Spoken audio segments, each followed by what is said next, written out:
tempo dos relógios quebrados. Eu pensava que a minha vida estava totalmente cronometrada com perfeição. Não imaginava que descobriria a verdadeira natureza do tempo, justamente depois que ele quase se esgotou para mim. É curioso como às vezes precisamos quase perder tudo para encontrar o que realmente nos importa. Meu nome é Ana. Eu trabalhava como gerente de projetos em uma multinacional em Belo Horizonte. Aos 38 anos, eu era a personificação da eficiência temporal. Agenda lotada, metas mensais e cronogramas milimetricamente planejados.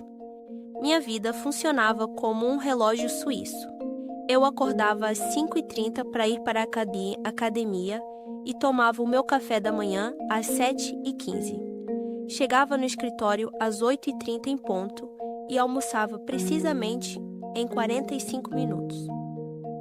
A minha saída era às 19 horas para a realização de cursos noturnos ou networking.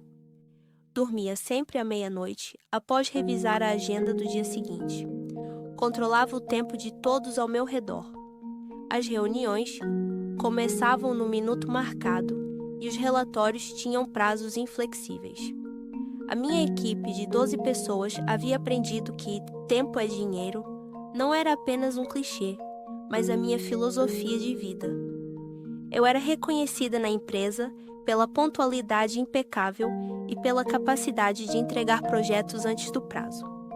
Sempre ganhava bônus por produtividade, prêmios por eficiência e tinha uma carreira ascendente baseada na gestão perfeita do tempo. Minha vida pessoal seguia a mesma lógica. Relacionamentos programados, encontros com amigos agendados com semanas de antecedência e até mesmo as ligações para os meus pais tinham horário pré-definido. Todos os domingos às 10 horas da manhã, com duração máxima de 30 minutos. Morava sozinha, num apartamento no centro da cidade com decoração minimalista para facilitar a organização e otimizar o tempo. As roupas ficavam separadas por dia da semana, as refeições eram planejadas para todo o mês e, até mesmo, momentos de lazer eram cronometrados. Tinha 3 relógios no pulso, um para cada fuso horário dos clientes, além de 5 despertadores no quarto e aplicativos que monitoravam cada minuto do meu dia.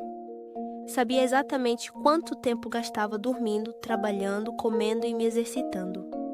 Os sinais de que havia algo errado começaram a aparecer, mas eu os ignorava sistematicamente. Dores de cabeça frequentes que eu me automedicava com analgésicos. Pressão alta que eu atribuía ao estresse normal do trabalho. Noites mal dormidas compensadas com mais café e energéticos. Minha mãe havia comentado nas últimas ligações: Filha, você está falando muito rápido. Parece nervosa. Os meus colegas sussurravam que eu estava mais irritadiça e impaciente do que o normal. Eu tinha projetos críticos para entregar, não podia parar. Um importante cliente internacional iria chegar na próxima semana e eu deveria fazer uma apresentação que renderia cerca de 3 milhões de reais para a empresa. Não havia tempo para eu cuidar de pequenos incômodos de saúde. Em uma terça-feira de setembro, acordei com uma dor de cabeça mais intensa que o usual. Tomei 2 comprimidos e segui com a minha rotina inflexível. Durante a manhã, senti uma pressão estranha atrás dos olhos e a visão ficou ligeiramente turva. Atribuí isso ao excesso de trabalho no computador. Preciso marcar oftalmologista, pensei, mentalmente adicionando mais um item à minha lista já repleta de tarefas. Às 14h30, estava dirigindo para uma reunião externa. Trânsito pesado, cliente esperando, cronograma apertado. Acelerei para compensar o atraso de 5 minutos, que era algo inaceitável para os meus padrões.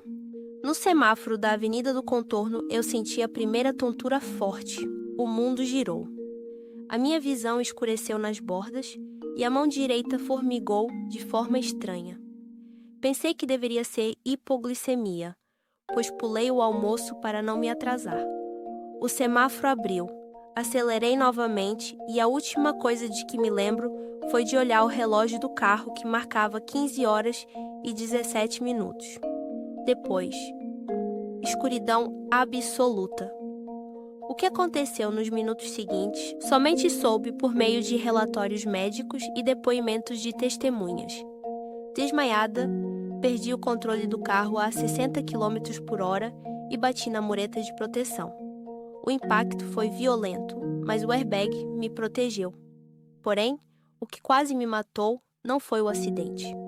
Foi o AVC que sofri segundos antes da colisão. O estresse crônico, a pressão alta não tratada e a rotina que eu mantinha há anos finalmente cobraram o seu preço. Meu cérebro disse basta da forma mais dramática possível. Fui socorrida pelo SAMU em estado crítico. Levada às pressas para o Hospital das Clínicas, passei por uma cirurgia de emergência, com prognóstico reservado. Entrei em coma profundo por 23 dias. A minha vida ficou literalmente suspensa no tempo.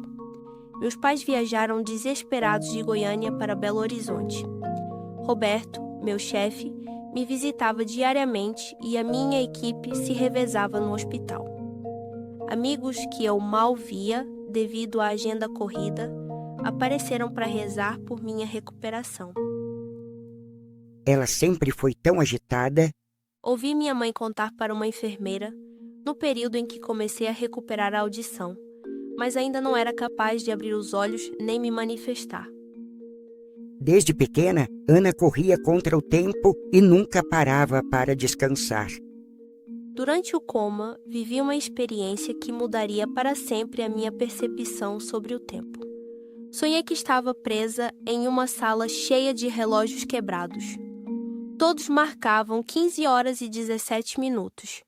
Eu tentava, desesperadamente, consertar um por um, mas eles sempre voltavam para o mesmo horário.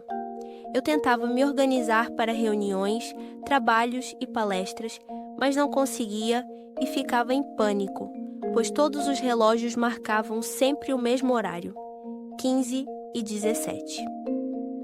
No sonho, um homem idoso aparecia e me dizia: Pare de tentar consertar o tempo. Deixe-o fluir. Não posso. Tenho compromissos, reuniões, prazos. Você quase perdeu todo o tempo que tinha. O que é mais importante? Controlar os minutos ou viver os momentos? Acordei numa quinta-feira de outubro, 23 dias depois do acidente. A primeira coisa que vi foi o relógio na parede do quarto, que marcava 15 horas e 17 minutos. Exatamente o horário em que a minha vida havia parado. Ela está acordando, gritou minha mãe, que estava na poltrona ao lado. Os dias posteriores foram de readaptação física e emocional, fisioterapia para recuperar os movimentos e fonoaudiologia para reorganizar a fala, mas principalmente terapia psicológica para processar tudo o que havia acontecido. Ana, disse a psicóloga. Você teve uma segunda chance. O que quer fazer com ela? Era uma pergunta que eu não sabia responder. Roberto veio me visitar na segunda semana de recuperação. Não se preocupe, o seu emprego está garantido. Quando você se sentir pronta, volte, mas sem pressa. Pela primeira vez na vida, a expressão sem pressa não me causou ansiedade. Durante a convalescença, redescobri sensações que esqueci que existiam. O prazer de acordar sem despertador, o sabor real da comida apreciada, o silêncio da casa durante as tardes, o som dos pássaros na janela e o cheiro do café sendo preparado sem pressa. Minha mãe ficou 3 meses cuidando de mim. Sabe, filha, disse ela em uma tarde. Fazia anos que não te via realmente descansar. Parecia que você tinha medo de parar. Era verdade. Havia desenvolvido uma fobia do ócio, como se cada minuto não produtivo fosse uma falha moral. Durante a recuperação, li livros que estavam na minha estante há anos. Assisti filmes sem pausar para checar e-mails. Conversei com vizinhos que conhecia apenas de vista. 3 meses depois, voltei ao trabalho com uma perspectiva completamente diferente. Roberto, quero propor uma mudança na minha abordagem, disse na minha primeira reunião de volta. Aprendi que eficiência não é velocidade, é fazer a coisa certa, bem feita e no tempo adequado. Roberto encheu os olhos com lágrimas de alegria e aprovação. Implementei uma nova metodologia de trabalho. Reuniões com tempo definido, mas flexível. Pausas obrigatórias entre atividades intensas e intervalos reais para almoço com os colegas. Parei de cronometrar cada atividade da equipe. Em vez disso, estabeleci metas semanais com prazos realistas, permitindo que cada pessoa encontrasse seu ritmo natural de produção. Os resultados foram surpreendentes. A produtividade da equipe aumentou em 20%. Sem a pressão constante de cronômetros, as pessoas se tornaram mais criativas e colaborativas, com menos erros e mais qualidade. Ana, você voltou diferente, comentou Paula, minha assistente. Mais calma, porém, mais eficiente.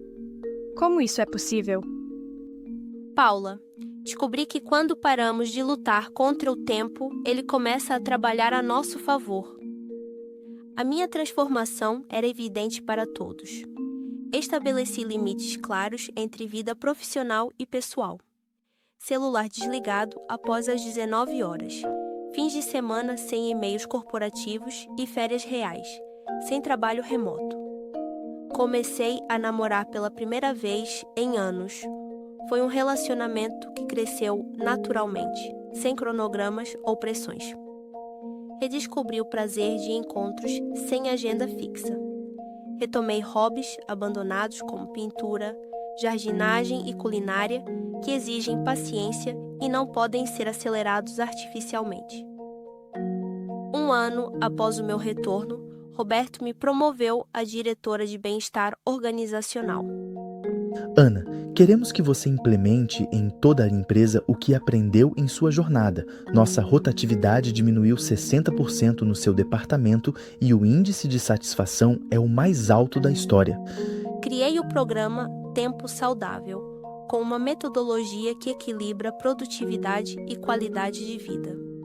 Realizei workshops sobre gestão de estresse, a necessidade de intervalos obrigatórios e horários flexíveis para funcionários com ritmos biológicos diferentes. Nossa empresa se tornou referência nacional em bem-estar corporativo. Recebemos prêmio de melhor lugar para trabalhar por 3 anos consecutivos. Com o passar do tempo, escrevi um livro sobre a minha experiência, Quando o Tempo Quase Acaba, uma jornada da correria à consciência.